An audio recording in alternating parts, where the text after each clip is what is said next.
Olatu! Euskaraz! Bizi! Euskaraz! Ligatu! Euskaraz! Ikasi! Euskaraz! Eta lan egin! Euskararen alde!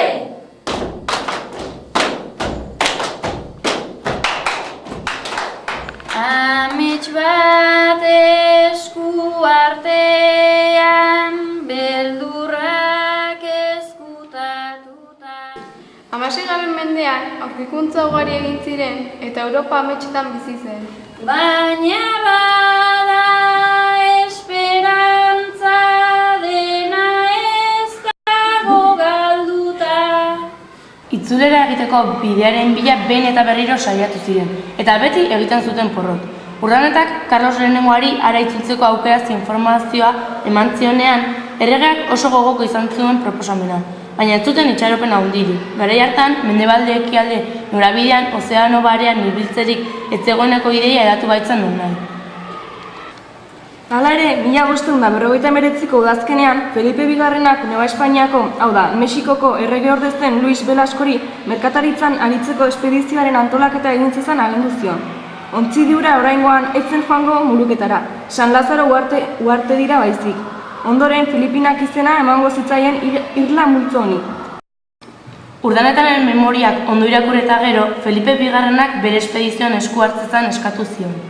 Según la mucha noticia que vos dis, que tenéis de las cosas de aquella tierra y entender como entendéis las cosas de la navegación de ellas y ser un buen cosmógrafo, sería de gran efecto que vos fuésedes en los dichos navíos, así por lo que toca a la navegación como para el servicio de nuestro Señor. Urdanetaren gaztaroa aspaldialde eginda zegoen, baina ekintza hartan parte hartzea erabaki zuen 1560ko maiatzean. Portugalek oraino okupatu ez bazituen ere, Filipinak portugesen esparruan barnean zeudela jakitu. Ontzidiak armatu eta prestatzeko lanak beste 5 urtez luzatu ziren. Espedizioaren helmuga ez zen jakitera eman, Portugalekin sinaturiko itunen edukia aurratu egin baitzezakeen horrek. 5 ontzik osatu zuten flota hura. San Pedro Nao kapitaina 500 tona. San Pablo almirantea 400. San Juan Galeo txikia 100. San Lucas Pataxa 200. Eta bergantin txiki bat ere bai. Tripulatzaile gehienak 379 guztira mexikarrak ziren, 150 mariner, 200 soldadu inguru, 2 dozena morroi eta 5 praile agustindar. 1584ko azaroaren 21ean, nabigatzaileek Navidad portutik hego-mendebaldera abiatu ziren eta hilaren 25ean ireki zuten agindu sekretuen zorroa. Filipinetarako bidea hartzeko agindua berresten zen bertan. Ontziek 9 gradu iparraldean kokatuta mendebaldera hartu zuten. Urtarrilaren 22an Marshaletan hainbat duarte eta atolo ikusi ondoren, Urdanetak 40 urte lehenago ezagutu zuen Guam aldera iritsi ziren, Marianetan, eta handik egun gutxira Samarera, Filipinetan. Otsailaren 13tik aurrerako egunetan, archipelagoko hainbat gunetan barrena ibili ziren, Leyte, Limasaua, Camigüey, Bohol. Prometía con tanta deliberación la vuelta desde Filipinas a la Nueva España que, con ser hombre medidísimo en el hablar, solía decir que él le haría volver, no una nave, sino carreta, como en efecto lo hizo. Esteban de Salazar agustindarra Urdanetaz ari da. 1575ko ekainaren batean, Felipe Salcedoren agindupean eta Urdanetak gidaturik San Pedro ontzia zebutik itsasoratu zen. 200 bat gizon eta 8 edo 9 hilabetetarako jakia zeramaten.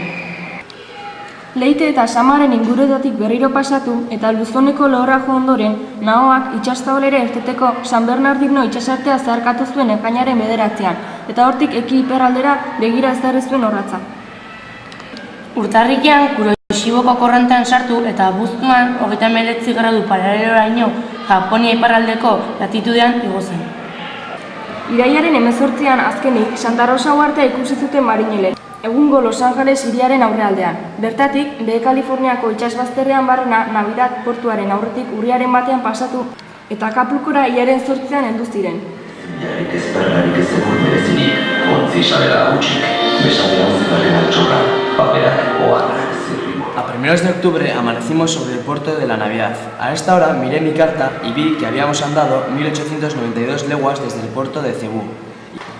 A esta hora me fui al capitán y le dije que a dónde mandaba que llevase el navío. y me mandó que lo llevase al puerto de Acapulco y obedecí su mando, aunque en la nave no había más de 18 hombres que pudiesen trabajar porque los demás estaban enfermos y otros 16 se nos murieron. Llegamos a este puerto de Acapulco lunes 8 de este presente mes de octubre de años 1565, con harto trabajo que traía toda la gente. Rodrigo de Espinosak bigarren pilotuak iritsi zireneko unea kontatzen du. Nondik gatozen eta nor garen erabat ahaztuta,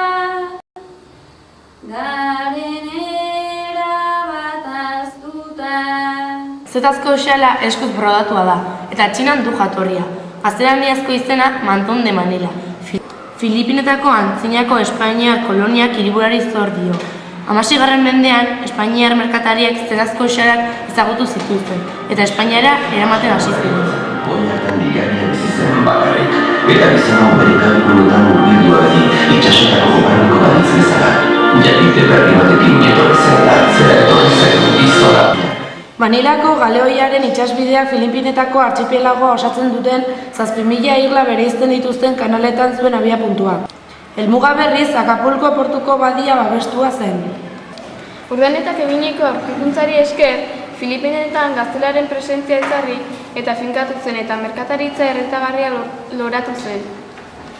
Carrera de Acapulco edo Nao de la China izeneko galeoia 500 eta 1500 tona arteko ontzi bat zeinetan bi ontzi zen eta hartzen neurrian behintzat itsasaldi hura urtero egin ohi zuen 19. mendera arte. Galeoiaren arrakasta komertzialaren arrazoi nagusia berak garraiatzen zituen gaien izaera berezia zen. Joanekoan ontziko suteetan kakao, bainila, tindagaiak, endalarra eta larroa zihoazen, baina batipat Mexikoko zilarra zen behinena. Gai hauek prezio bizi-bizia zuten Asian, urrea baino eskasagoak baitziren, Europan. Ondoren, Asian ekoizten ziren luxuzko produktuak erosi eta mendebaldean sal zitezkeen. Jode, hoi da forratzea! Bai, irabaziak 300.000-tik gorakoak izan zitezken.